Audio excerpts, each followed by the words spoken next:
Hey guys, Professor Bill, Comic Book University, and Venom, issue number 4.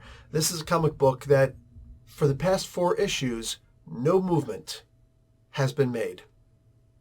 I'm going to explain all that good stuff, I promise you.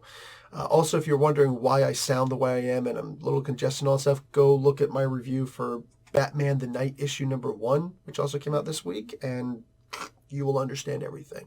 All right, guys. So the writer for this comic book is Ram V. The penciler is Brian Hitch. Andrew Curry on inks and Alex Sinclair doing the colors. VC's Clayton Cowles on letters. Cover art by Brian Hitch and Alex Sinclair, and John Boy Myers doing the variant cover art. Okay. This was, let's see, what's actually happened in this comic book. Oh, shoot, I just have the one page open. I don't have the whole thing open. Okay, so I just simply have to talk about some of the stuff that's happened. So you've got, what, Carter? I read this a couple days ago because I've been sick. So I think Carter is the name of the black guy who was hired by the life agency guy to their corporate executive to operate this suit, this very expensive suit, as they're saying, a very expensive, very specialized suit. This suit isn't going to go against Iron Man. This suit isn't going to go against Spider-Man. This suit isn't going to last 3 seconds against the Silver Surfer or the Hulk. You know what I'm saying? Thor's going to rip this thing open and take a dump in it while the guy is still inside of it. All right? Come on. The X-Men would tear through this thing in a heartbeat. This suit is an absolute worthless hunk of crap unless you're talking about going against a symbiote. Right? The only purpose of this suit is to go against symbiotes. So, God forbid the symbiote would be out there and Captain America would be out there too, because that suit is about to get torn apart. All right? That's the problem with a specialized suit. But anyway, they go and send a specialized suit, and Carter's in there. And Carter, this guy who we've already seen, isn't that smart. He's kind of derp every so often. The over explanation old guy who's I'm disappointed that you don't know this, and look, we're also going to do that, and we're going to do these things, and we're just going to mess with Venom at this point. What is the purpose of any of this stuff? Right? Nothing's happened. We start off with the Venom symbiote getting a whiff of an odor. And I like this. This is probably my favorite part of the comic book. Granted, it's also my favorite part of the comic book because I thought they were going to introduce like Psycho Man or Madcap or Fearmonger or somebody who uses pheromones. You know what I'm saying? Maybe Scarecrow. Like, how cool would it be to have some of those characters in this comic book, right? No, instead we got this Carter dude who's a nobody. Anyway, yeah, we've got this. So we've got this odor and Venom. It's like, oh, Sleeper, pretty smart on your part. Now I know how to get a hold of you guys because you guys left me, but you left a trail so I could follow. Good on you. So he's going to go and follow them, and he's going to go and rescue the day. And I miss the days where the symbiotes could only really ooze and slurp to get where they were going instead of turning into a without an actual host. I really miss those days. God damn it, Donny Cates. Changing things that nobody asked to be changed. Anyway, so they the Venom symbiote goes and tries to rescue him, doesn't get like 6 feet, and all of a sudden he comes across the freaking Carter and his stupid armor with his spear, his sonic spear. Anyway, there's a fight. It's not much of a big fight. It's like, oh, I'm going to stab you, and I'm going to tune my tuning fork like spear to do this. Oh, and now it's going to do this, and now it's going to do this, and there was no movement. There was no movement. It was just, I'm going to stab you, and now you're not actually stabbed because you moved, but the sonics are there, and you can't get around the sonics because reasons. And look, now I'm going to change the adjusting, and all these things that you can't see.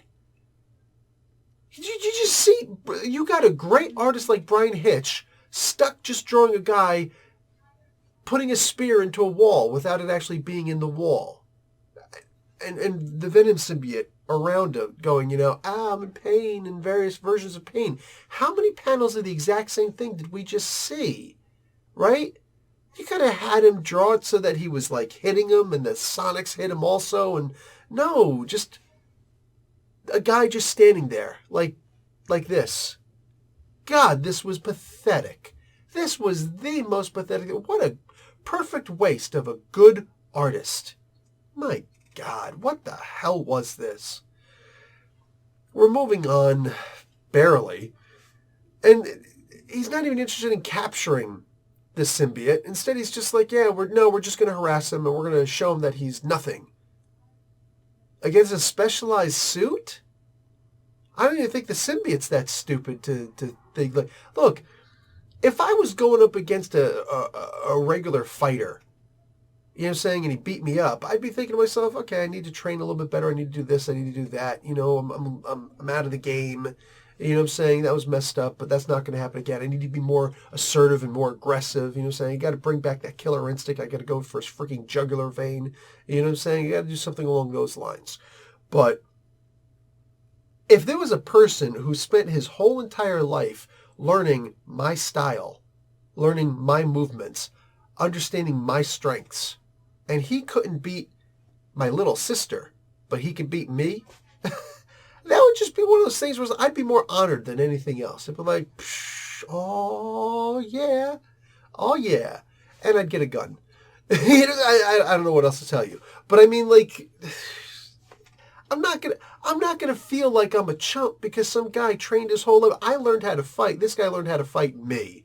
Like, obviously, this guy's useless for anything else in life. I mean, come on.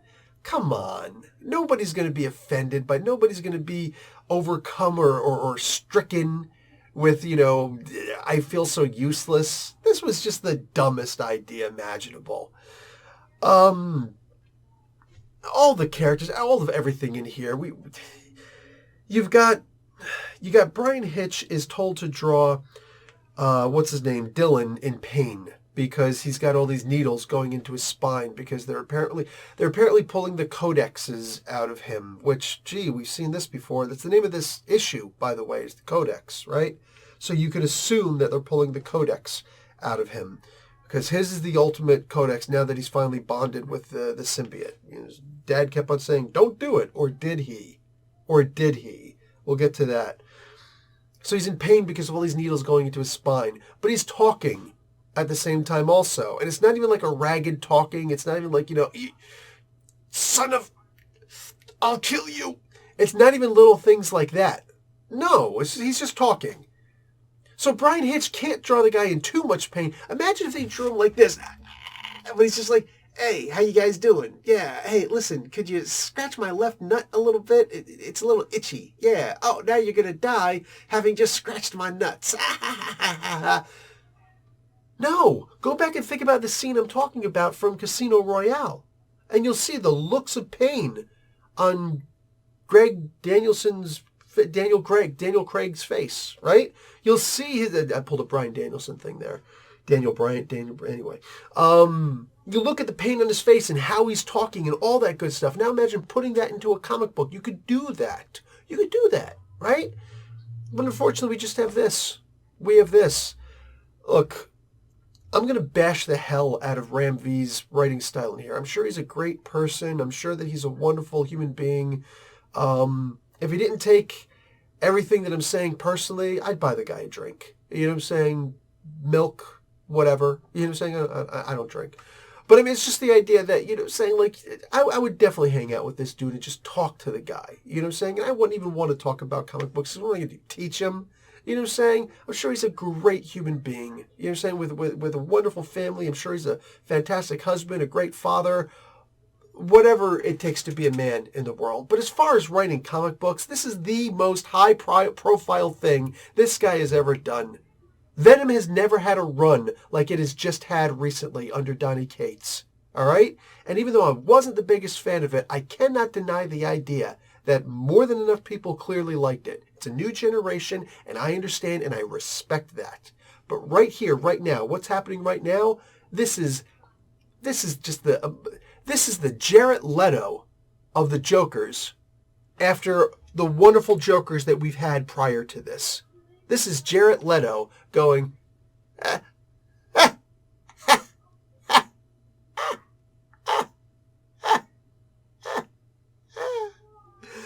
That's what this is.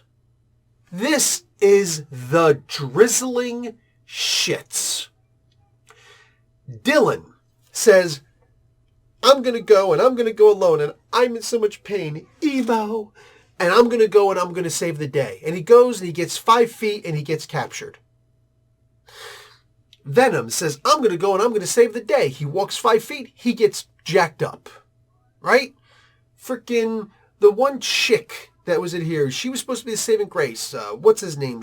Eddie Brock shows up and says, you've got to, go and try and find this chick because she's going to be able to take you off the grid and she's really going to help you out. She puts him in the middle of danger immediately. We don't even get to like her. We start thinking maybe she's going to be like a mother figure or something like that. And the betrayal, 6 issues from now would have been incredible. But no, instead we get it immediately. And so we don't have any time to like the character. It's just like, oh, that's what you decided to do with her. Okay, well, fuck this bitch.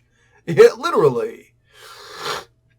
And now she's having bad feelings about what she did, so she's probably going to wind up turning and saving him also, but it's not going to be a big heroic thing. And God forbid if Dylan throws his arms around her and says, thank you so much, you're like a mother to me, or something anywhere near that. It'll be like, dude, the shark has already been jumped. This is you, like, butt raping the shark. Like, this is terrible right now. But she's supposed to be some off-grid worker person. Now she's sitting there telling the people what to do while in the middle of the lab, and she doesn't have the proper lab gear on. And stuff. Like, why is this character so important? She was just a mercenary. She was a hired hand. She was told, hey, bring me Dylan Brock. Okay, now you've done that, why don't you stick around and help us with the experiments and stuff like that. We'll give you an honorary biochemistry degree and stuff like that. Like, come on. What is this chick doing here still? What is she still here for? You don't even keep the head of security in the room to hang out. And you got her. Come on. Because she was paid to do something. Come on. This is the worst. Freaking, how many times has Eddie shown up again? And it was kind of cool the way he showed up in here, right? Because you got Brian Hitch doing this incredible art, right? But he shows up and he says, Dylan, such and such. And Dylan says, how do I know I can trust you? Because you've also said this and you've also said that. And Eddie Brock, a god. A god. He's the king in black now. A god. Has to say, what? There were other versions of me who showed up? Oh no. So one, he didn't know. Some god. Right? And on top of that, he says, well, despite this incredible device I brought, you're just going to have to figure it out for yourself. Love you, son. Bye. And he turns to goo.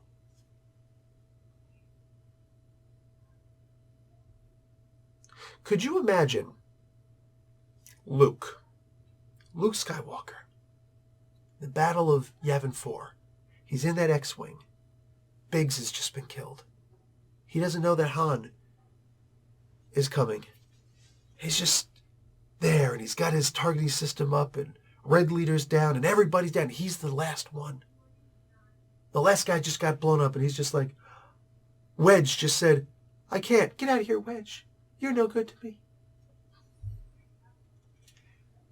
And he's just driving. He's looking down that scope. I know, I'm dragging this out. I apologize. And all of a sudden, Obi-Wan's voice shows up and says, Luke, use the Force. And if Luke said, did you use the Force and you got killed? And Obi-Wan just said, you're right, you're on your own, bitch. And he leaves. But it's got to be said in the Dave Chappelle voice, right? You're on your own, bitch. Would Star Wars have been the same? Would there have been an Empire Strikes Back? Would anybody cared if the Empire struck back? Are we not paying attention here? Eddie Brock is literally... This issue's called Venom. This comic book's called Venom. It's the most useless thing. Nothing's happening. Guys, there's been no movement in this comic book. Everybody gets, 5 steps? And they just appear someplace else. This feels like I'm watching an episodic television show, but I'm actually in the live studio audience, right? Like I'm watching an episode of Friends or Fresh Prince of Bel-Air while I'm in the audience. They're putting up the cue cards, laugh, aw, you know what I'm saying? Stuff like that, and we're just going along with it. But when the main character says, okay, yeah, so I'm out here in the middle of the field, or I'm in the middle of this building or something like that, now I'm going to go back to my apartment, which is way down this, couple city streets. Let me plug in the GPS and get back there. But in reality, they're just walking into a different part of the stage. Walk through 2 doors. and action. They're not really walking that far. That's exactly what it feels like. It feels like I'm in the studio audience here, and Dylan is saying, "Okay, well, I'm here, and I've got to get all the way to this state." But the next panel, he's there. Okay, now I'm here, but now I've got to go and break into, now I'm going to go and hang out in this parking lot. How'd you get to the parking lot? Teleportation, baby. Bamf. You know what I'm saying? Okay, now from this underground parking lot place, now I'm going to go into this place and emo, and I'm gonna break in and I'm gonna kick everybody's butt. I'm gonna take Sleeper with me, and we're gonna be super effective. It was not effective. They were caught immediately, and there was no fighting back. Anything. You got your ass beat, and you damn well should have known better. But even then, how they got from here to there, like, was it next door? Were they in the parking lot of the Life Foundation? They just walked to the next stage. Every single thing about this comic book feels like I'm in the audience and I'm seeing how the sausage is made, and it's just not the same for me. And you need to tell me when to laugh, when to cry, when to flip off the audience. It just, because I feel like the audience is being flipped off in this entire thing. Every single thing in here, this is a situational comic book where you just appear where you got to appear because it's being plot driven. There is zero character development going on. Zero. And there's not even any kind of nurturing of the characters. Let's do a scene where Dylan is... And you saw in the previous issue, where he doesn't do this, but he kind of does one of these things. It might as well be, emo, every time I look at you, Venom, I'm reminded of my father, who I just saw 2 issues ago. But they were trying to give the illusion that we haven't seen him for a long time. But you're not really giving me that because you're right away doing this other stuff. You don't freaking tell me I haven't seen my father in months. When the other comic book, right, issue 50 just dropped, how many months ago? It didn't feel like there was a big wait in between this issue and that issue. Issue 1 and the issue 50 from the previous run. It doesn't feel that long to me. And you're not even letting it go a couple of issues where other things are happening, where we're trying to see how is Dylan surviving in this, that. Just one issue of a couple of panels of him in school?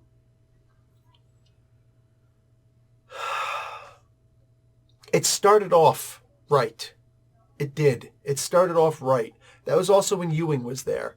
Really, I'm just reading this comic book waiting for Ewing to show up because somebody told me that Ewing was supposed to show up at some point and he was going to start doing the space stuff. And I look forward to that. I really do. Because right now, there's a setup and there's no follow through whatsoever. It's just, yes, this has happened. You might as well just pay Brian Hitch to stay at home and just write down, okay, until Ewing gets here, here's what happens. Boom, boom, boom, boom, boom. And just put it down in a little Post-it and hand it to me and I can read it and say, okay, I'm looking forward to whatever issue he comes back on. Because I would rather have just saved my money on these freaking issues. This was the absolute worst.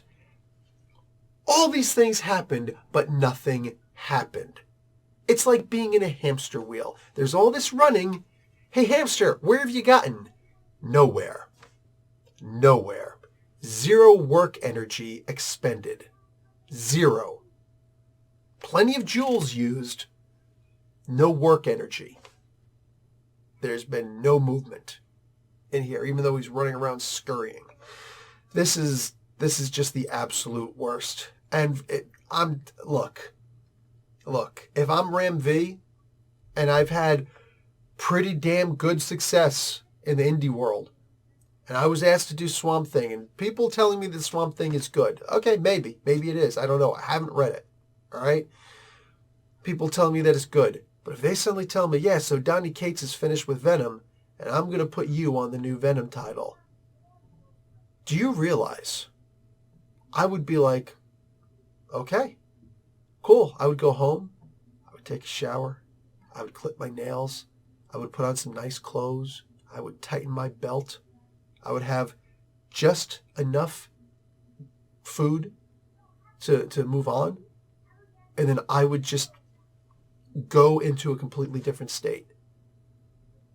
This is my chance. This is the thing I want to do with my life. I want to be a comic book writer. This is Ram V. I want to be a comic book writer. And this is the most high-profile thing that I've ever been tasked with doing. Holy crap.